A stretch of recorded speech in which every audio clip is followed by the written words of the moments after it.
League of Legends has come a really long way in the past 7 years, and I'm one of the few people who can look back to even before the game was officially released and how stupid everything was and say, I was there. It's gone from Season 1 with a couple thousand people watching to a fully packed Madison Square Garden. But how can you really appreciate where you've come if you don't know where you've been? What are you guys gonna do with your hard-earned cash? What are you gonna spend it on?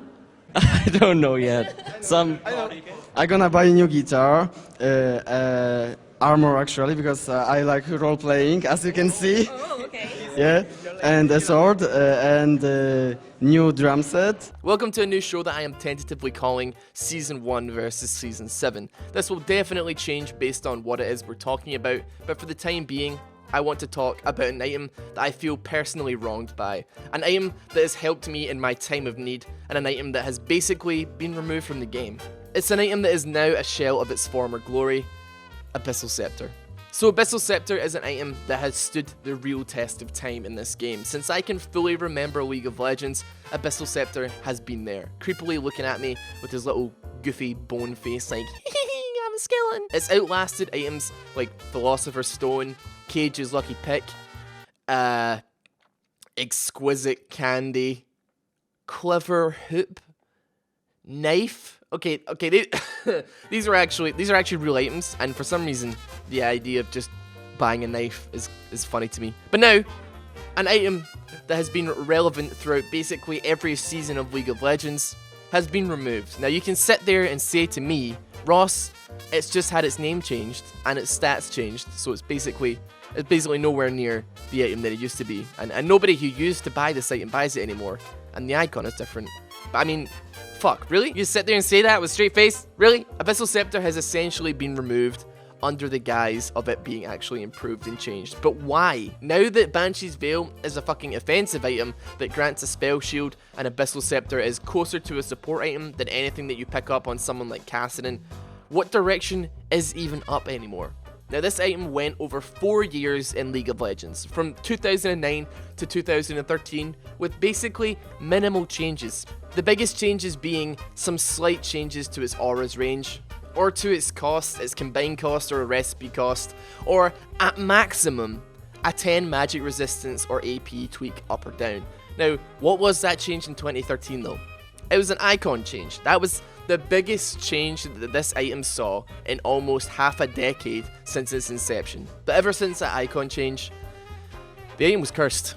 Now back in the early seasons, this was a go-to item for me when I wasn't a confident laner, and it very much helped me win 8 of my first 10 placement games in Season 1, because I was spamming Kassadin, I was rushing it first item, and it was perfect for up close and personal mages like Kassadin, Ryze, Fiddlesticks, Morgana, Annie, Evelynn, Karthus, Amumu, Malphite, Heimer, Gragas, Galio. The list goes on and on for characters that this item was a viable option for. Now even after the icon change, it still retained its core function at least. It was a 50-50 item for mages to take, giving some magic resistance and some offense. It was a fantastic item, even if it did look a little bit like that creepy old fish from SpongeBob SquarePants. But from there though, it was just a downward spiral of garbage.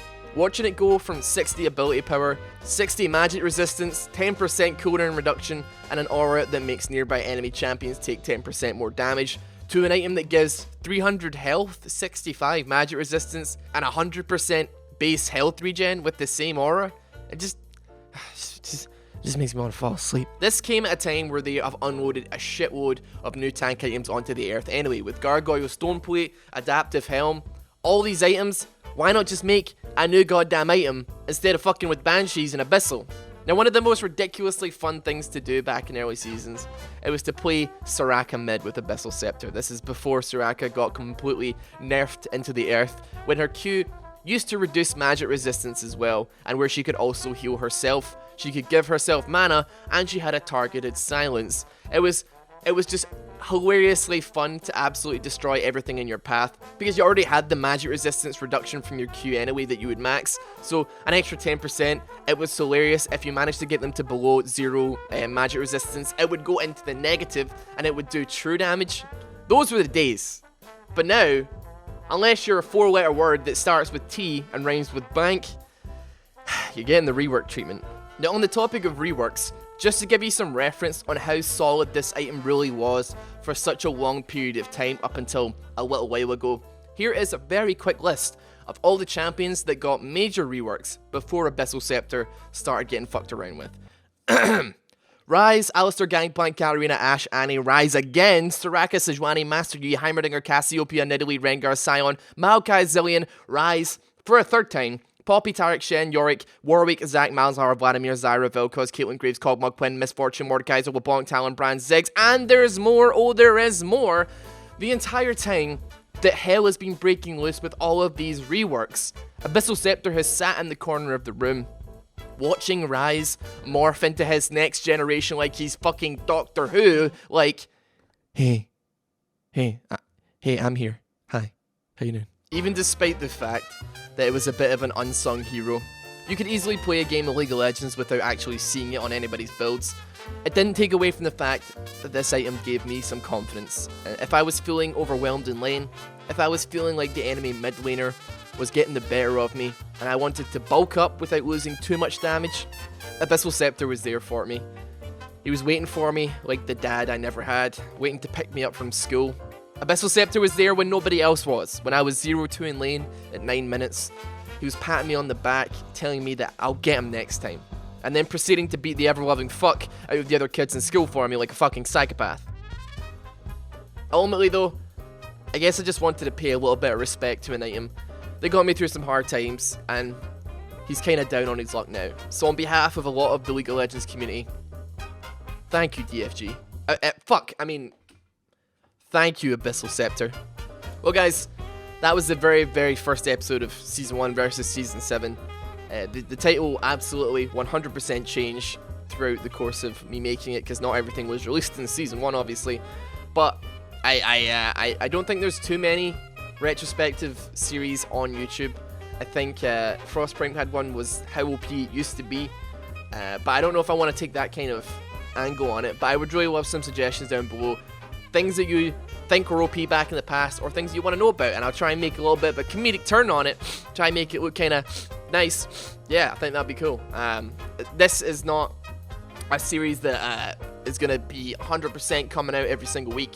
Depends on what it is and what I'm talking about, but it's also not going to interrupt the flow of my 3 videos a week that I'm doing already. This is just like a little side passion project on the side that I wanted to talk about.